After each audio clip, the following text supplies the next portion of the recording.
cadence d'avancement. C'est une fois qu'on a regardé l'avancement qu'on peut avoir sur une route et le nombre de kilomètres de route qu'on est susceptible d'emprunter, les cadences vont être largement différentes. En gros, on a un rapport 1 à 5 entre une cadence qui peut être très rapide, au-delà de 400 mètres par semaine en terre agricole, s'il n'y a pas d'obstacle, et puis 80-100 mètres par semaine si on est sur de la voirie.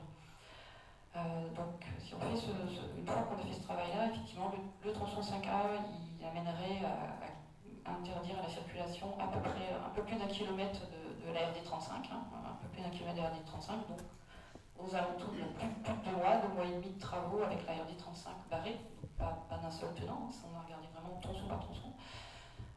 Et puis de l'alternat sur cette même RD 35 sur à peu près 6 km, un petit peu moins de 6 km. Donc ça c'est en empruntant les routes agricoles, en empruntant les routes pour éviter malgré tout les terres agricoles. Le même exercice sur la liaison 5B ne donne pas le même linéaire, puisqu'effectivement on a des routes qui seront coupées si on emprunte la liaison 5B, mais ce sont des routes de desserte locale sur un linéaire qui est environ de 4 km. Et on a ce même linéaire de desserte locale qui serait soit coupé, soit en alternat. Ça, pour la desserte locale, c'est un petit peu plus compliqué de le voir, puisque ça dépend vraiment dans le détail de la largeur de la route à l'endroit où on va installer finalement la tranchée. Donc pour les routes les plus...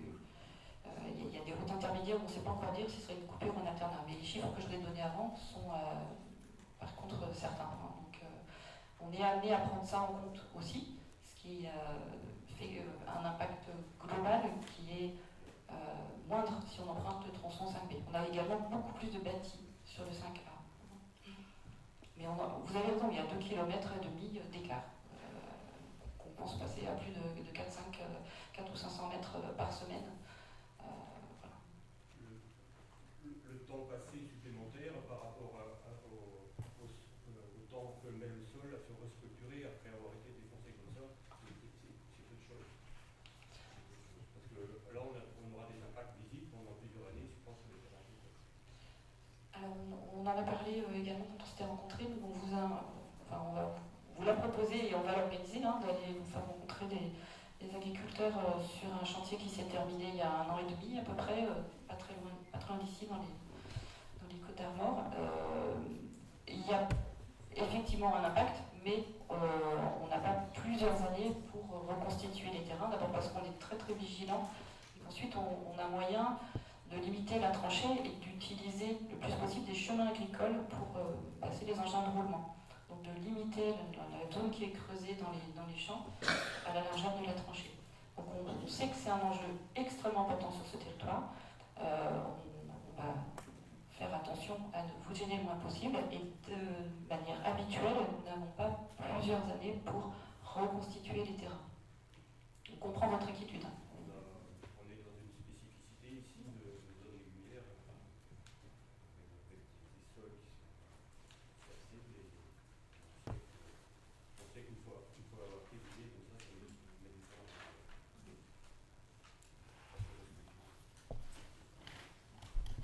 Est-ce qu'il y a d'autres interventions ?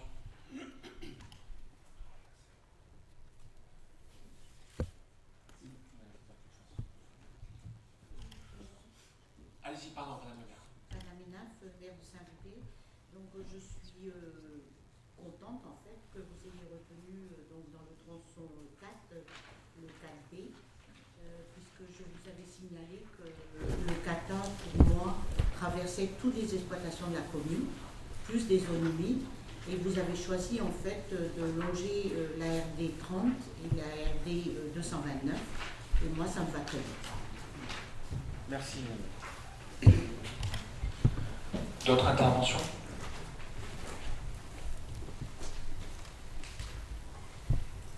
Donc on va vous communiquer les avis écrits d'entités qui n'ont pas pu être présentes aujourd'hui. Oui, donc on a reçu un avis de l'ARS qui ne pouvait pas être présent aujourd'hui, qui constate que pour le fuseau terrestre de la liaison au courant continu, il n'a que très peu d'impact sur les périmètres de protection rapprochés des prises d'eau potable. Il passe uniquement, le fuseau qui est proposé, par le périmètre de protection le moins sensible de la prise d'eau potable de Pont-Arblède, mais ils tiennent quand même à signaler que le fuseau 1 traverse une partie du périmètre de protection rapproché sensible du captage d'eau potable de Port-Zalazou à Ploudéry, et qui se rapproche même fortement du point de captage. Donc il invite RTE à s'éloigner au maximum dans le tracé définitif du projet de ces captages d'eau potable et de limiter les risques de pollution de la ressource en eau qui devront être étudiés dans l'étude d'impact. Donc c'est plus une alerte là pour la suite du projet et pour le contenu de l'étude d'impact qui vient de l'ARS. Et le deuxième avis qu'on a reçu, alors je ne vais pas vous le lire en entier puisqu'il fait 17 pages, mais c'est la clé du sage Léon Trégor qui s'est exprimé. Je vais vous lire quand même le bilan de l'avis tel qu'il nous a été transmis. Donc le sage Léon Trégor n'a pas encore approuvé à l'heure de cette réunion. De plus, RTE souhaite demander une déclaration d'utilité publique qui autorise le projet à détruire des zones humides dans l'emprise des bassins versants de l'Orne, du Guillec et du Kéralé. Néanmoins, la clé, au-delà de ces aspects, invite fortement RTE à travailler avec le sage Léon Trégor et l'opérateur local, le syndicat mixte de l'Orne, afin d'éviter, quand cela est possible, l'atteinte des zones humides et cours d'eau.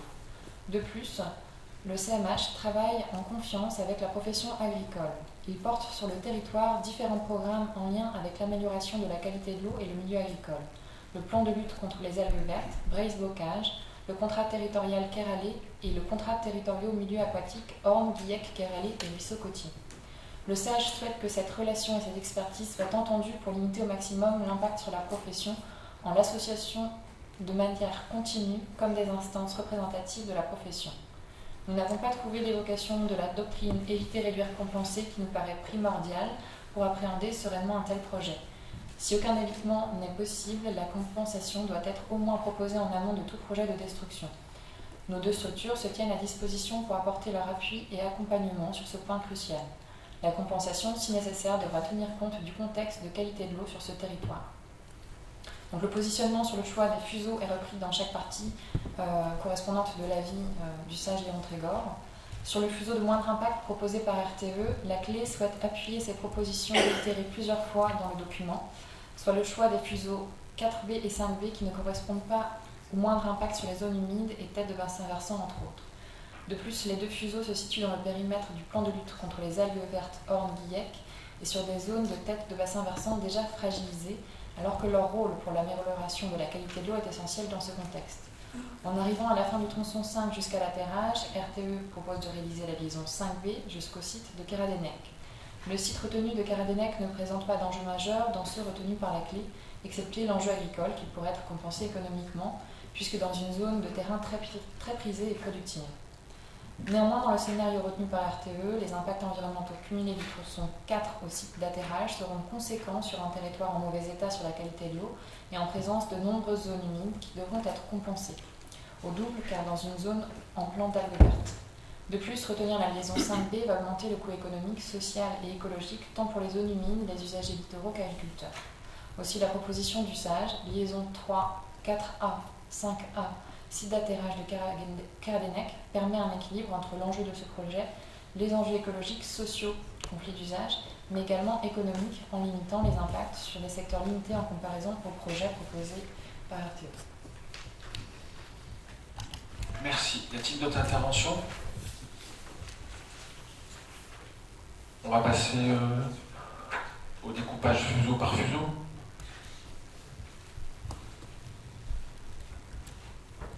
Vous pouvez les avoir à l'écran, comme ça ce sera plus simple.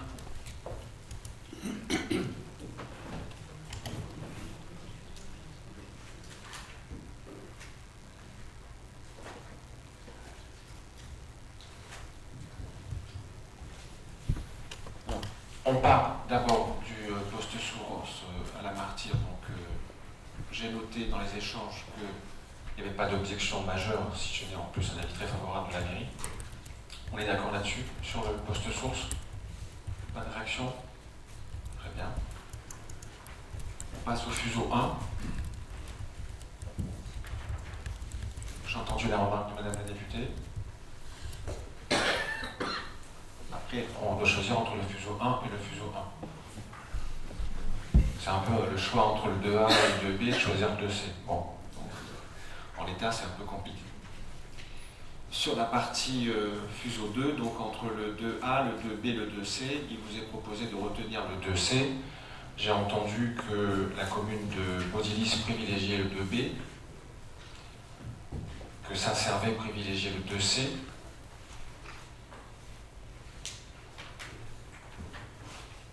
Donc en l'état, alors on partira sur une proposition de C, et je rappelle que ce que vous avez dit en séance est enregistré, pour ceux qui ne sont pas en phase avec la proposition retenue, et que ça fera l'objet d'une remontée jusqu'au niveau national. C'est-à-dire que les échanges qu'on a aujourd'hui ne restent pas au niveau départemental. Hein.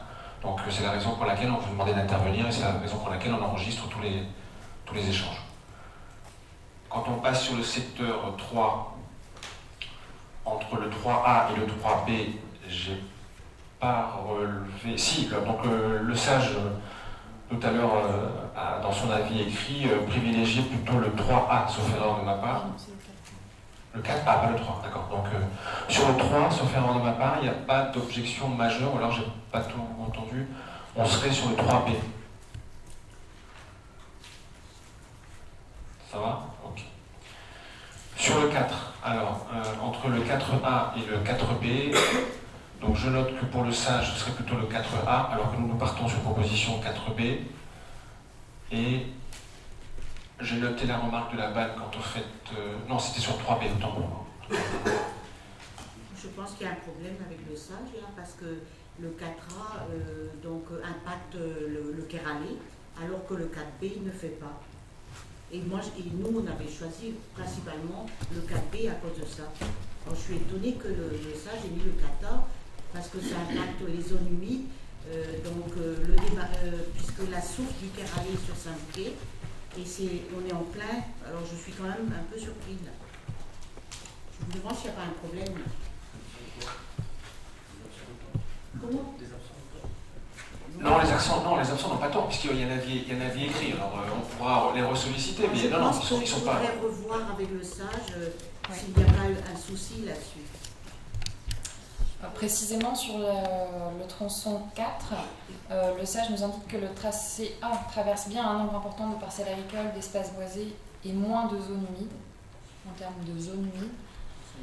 Il traverse également des cours d'eau en tête de bassin versant du Kéralé, mais dans des zones, d'après le sage, où l'impact sera moindre. Moins d'impact sur les fonctions de refuge de biodiversité et d'amélioration de la qualité de l'eau, et suit une route départementale entre autres. Quant au tracé B, donc celui que RTE proposait de retenir, mais que le sage ne souhaite pas retenir, ils indiquent qu'il suit en totalité les routes départementales, donc moins d'espaces agricoles traversés, mais traverse avec eux des milieux naturels, cours d'eau et zones humides. Or, selon les dires du dossier de concertation et aux premières constatations cartographiques, un dense chevelu hydrographique avec le Guillec et ses affluents. Et le sage précise, or ce secteur présente de forts enjeux, tête de bassin versant, en mauvais état et actions en cours de construction, périmètre du plan algues vertes, des secteurs où des actions de restauration des milieux aquatiques ont lieu. Et donc, c'est pour ça qu'il conclut qu'il n'apparaissait pas opportun de choisir le fuseau B. J'ajouterais qu'effectivement, on va prendre contact avec le sage qui a émis cet avis, qu'on a eu tout récemment. En revanche, sur le 4B, longeant la route, on n'est pas. Enfin, la première réponse, c'est que globalement, on ne sera pas dans les milieux humides, dont on comprend bien l'intérêt de les préserver. Et qu'ensuite, il y aura aussi une étude d'impact vraiment détaillée qui va être menée dans l'étape prochaine. Donc les enjeux écologiques et les refuges de biodiversité seront bien entendu regardés avec tout l'intérêt qui leur est dû.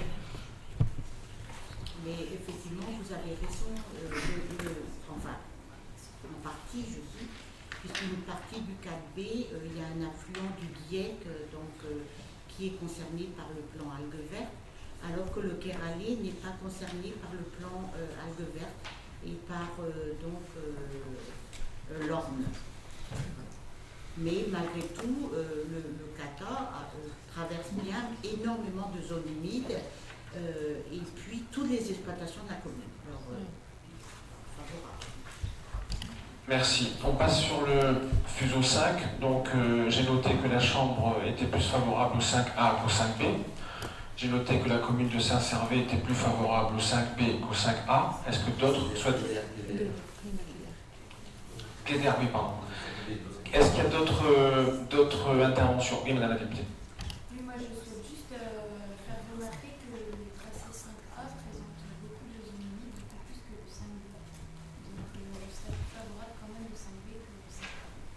Merci. Est-ce qu'il y a d'autres remarques entre le 5A et le 5B?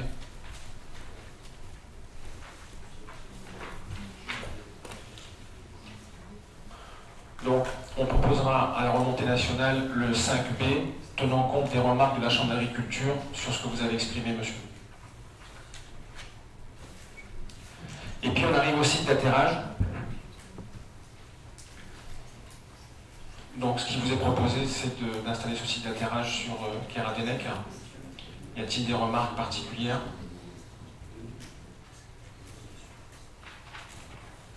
On part sur Keradenek?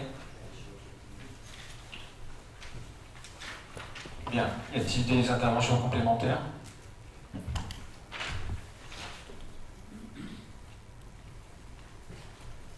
Oui, allez-y, oui. Une fois ces tronçons validés, j'ai juste à vous présenter la suite de transparent sur le planning global du projet.